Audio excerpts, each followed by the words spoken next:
जी अस्सलाम वालेकुम फ्रेंड्स, आप देख रहे हैं हमारा यूट्यूब चैनल और मैं हूं आपका उस्ताद सुल्तान। फ्रेंड्स, इस वक्त हम मौजूद हैं डॉक्टर फ़रख शीर भट्टी साहब के डेयरी फार्म पे।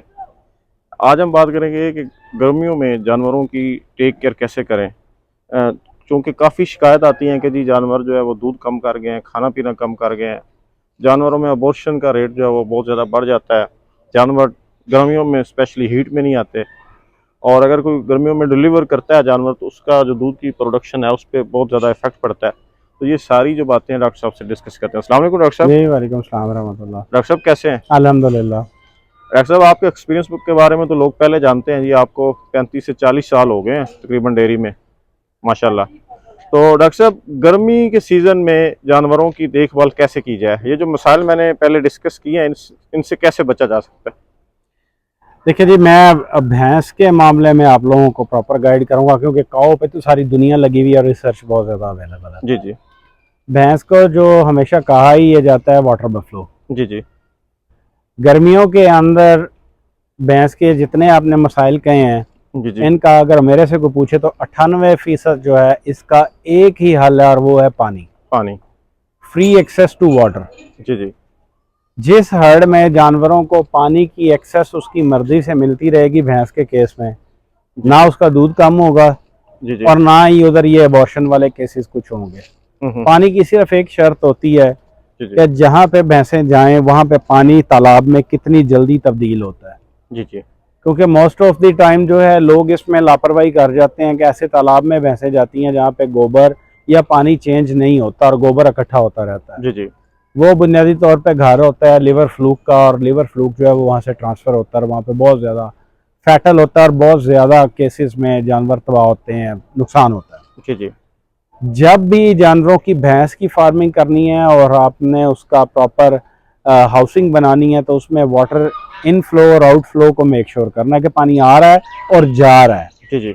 अगर आपके पास ऐसा सिस्टम नहीं है तो कम से कम 3 से 4 दिन के बाद आपको पूरा पॉन्ड साफ करना चाहिए। जी जी। भैंस की एक आदत होती है कि पानी में जाके गोबर करना है और वहीं पे पेशाब करना है, चाहे वो उसको जो भी मर्जी मसला हो। जी जी। ये सिस्टम अगर चल रहा है और गोबर निकल रहा है भैंस का, तो यकीन मानिए मेरा ज़ाती ये तजर्बा है जी जी। कि जिस हाउसिंग के अंदर भैंस अपनी मर्जी से चारा खा के तालाब में जाती है, जी जी। उसको बिल्कुल गर्मी का स्ट्रेस कुछ नहीं कहता। जी जी। उन हर्ड्स के अंदर जो लैक्टेशन पीरियड है, जो भी उनका सीज़न है, काविंग सीज़न जो है, वो लैक्टेशन पीरियड बहुत मुस्तहकम आता है। काविंग सीज़न जो है वो अप्रैल मई में स्टार्ट होता है। कौन सा नेम एनी बेनिफिट, वो तमाम इंजॉय इंसान करता है, वो तमाम बेनिफिट इंसान ले सकता है जिस इंसान के जानवर जो हैं, भैंसें जो हैं, वो उन्होंने चारा खाना है, उसके बाद उन्होंने पानी में बैठ के जुगाली करनी है, फिर उन्होंने बाहर आना है, फिर जब उनको गर्मी थोड़ा सा स्ट्रेस लगना है और उसके बाद फिर उन्होंने चारे की इंटेक करके पानी में जाके बैठ जाना है। ये एक मेजर फैक्टर है जो सबसे ज़्यादा, देखें भैंस जो है ये रिवराइन बफलो है, इसको पसीना नहीं आता। जी जी। इसने अपने आप को कहीं ना कहीं से तो न्यूट्रलाइज करना है, जी जी। और इसके बॉडी टेम्परेचर को न्यूट्रलाइज हमेशा से पानी नहीं करना है। टफ जानवर है। देखें हमारा एरिया ऐसा है, हमारा खित्ता ऐसा है कि ऑलमोस्ट 2 डिग्री से लेके 50 डिग्री तक के टेम्परेचर में जानवर ने रहना होता है। जी जी। इतनी वाइड रेंज है कि सर्दियों में 2 डिग्री पे पड़ा हुआ होता है और गर्मियों में 50 तक की फीलिंग आ रही होती है। जी जी। तो अब भैंस की मैनेजमेंट में सबसे इम्पोर्टेंट चीज़ ये है, हमारे बड़े बुजुर्ग जो थे जी ये जी। लोग कहते होते थे जी, पुराने दौर में फग्गन चेतर यानी कि फरवरी मार्च के अंदर जी बैका बिठाने हैं, जी जी। जानवर बाहर फसलों में बिठाने और वहां पे रखना जी। मझां से कोरा पैंदा ते मझां जी बड़ा इंजॉय मजा कर दियां होंदियां ने। जी जी। बुनियादी तौर पर ये इस चीज़ की तरफ इंडिकेशन है कि भैंस का चमड़ा या इसकी खाल इतनी मोटी होती है कि ये कोरे की भी परवाह नहीं करती। ये ही मोटी खाल बेचारी ने लेके गर्मियों में बैठना होता है। जी जी। यहाँ पे तमाम तर कॉम्प्लिकेशंस जितनी भी हैं, ये उसका जो मुझसे अगर कोई पूछे तो उसका गढ़ जो है वो पानी का ना होना है। जी, पानी का नाम है। और वो जिस पानी के अंदर भैंस बैठ सके, लेट सके, अपनी मर्जी से आ जा सके, जो मैंने आपको बताया वाटर इनफ्लो और आउटफ्लो, वाटर चैनल प्रॉपर हो पॉन्ड के अंदर, वहां पे प्रोडक्शन नहीं गिरती। मैं नहीं मानता इस बात को। अच्छा डॉक्टर साहब, इसके अलावा इनकी जो वंडा वगैरह है या तूड़ी है, जो जो बाकी फीडिंग प्लान है, उसमें भी चेंजिंग लानी चाहिए गर्मी के सीजन में? कोई जरूरत ही नहीं है। जब बॉडी टेम्परेचर नॉर्मल हो जाना है, जी जी जब जानवर ने अपनी एक्स्ट्रा जो बॉडी की हीट है उसको नॉर्मल कर लेना है, न्यूट्रलाइज कर लेना है, तो उसकी इनटेक पे फर्क ही नहीं आना। जी जी। उसने खुराक पूरी खानी है। और हम्म। कोई भी ऐसा हर्ड देख लीजिएगा जहाँ पे जानवरों को एक्सेस पूरी है, और अगर आप उसको एडलिप पे उसको देते हैं, खुराक देते हैं, जानवर बहुत मोटे आपको मिलेंगे किसी भी एक्स्ट्राऑर्डिनरी एफर्ट के बगैर। और बुखार का इशू भैंस को कम हो जाएगा, मस्टाइटिस का इशू बहुत कम हो जाएगा, जितने ये प्रोलैप्स का जिसे पिछा मारना कहते हैं ये इशू कम हो जाएगा। मैं आपको बस मुख्तसर बात कह दूं, मैंने अब स्टार्ट में कही है कि 98% भैंस के तमाम अमराज का इलाज पानी है। पानी है। एक तालाब होना चाहिए और एक पीने के लिए जी, तालाब होना चाहिए पीने के लिए, साफ पानी हो। जब साफ पानी होता है तो उसको पानी, बहुत दफा देखा है कि तालाब में अमूमन भैंसें जाके नहीं पीती जब साफ पानी की एक्सेस हो। पी के पानी में तसल्ली से जानवर जाके बैठ जाए, इसका बॉडी टेम्परेचर रेगुलेट हो। गोरे ने रिसर्च करके स्प्रिंकलर बना दिए, उसने फैंस लगा दिए, ये सारे मामलात कर दिए, वो सारा कुछ कर गया। हम लोगों ने इस पे रिसर्च की ना।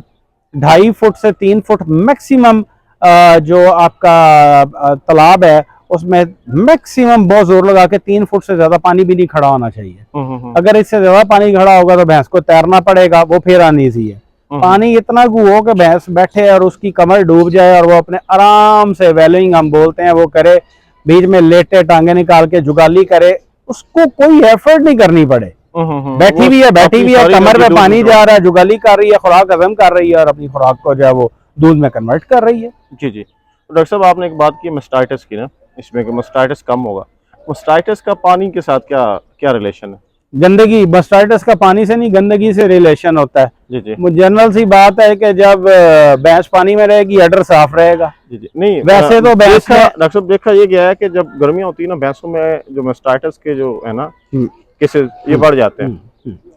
वो उसकी वजह यह होती है कि भैंसों के पास बैठने को साफ पानी नहीं होता, जहाँ पेशाब और गोबर होता है भैंस उस पर बैठती है, उस पर बैठ के जिस्म का टेम्परेचर रेगुलेट करने की कोशिश में मसरूफ रहती है। जी जी। 2 फैक्टर होते हैं, या रेगुलेट कर रही होती है, या जुलाई अगस्त में भैंस जो है वो मच्छर मक्खी से बचती फिर रही होती है।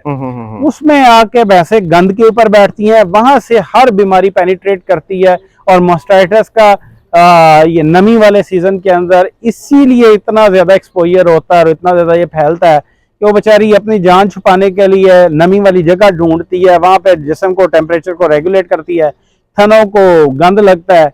और जो कमर्शियल फार्मिंग है उसके अंदर थनों की सफाई नहीं प्रॉपर की जा सकती होती। बारिश हो गई है, बारिश हुई है, जहाँ छोटी सी छपड़ी लगी उसमें भैंस ने जाके बैठ जाना है, चुवाई के टाइम ग्वाला आता है उसने वैसे ही करके दूध निकाल लेना है। ये सारे फैक्टर्स जो हैं मस्टाइटिस के लिए प्लस पॉइंट होते हैं और वो फिर ट्रिगर कर जाता है।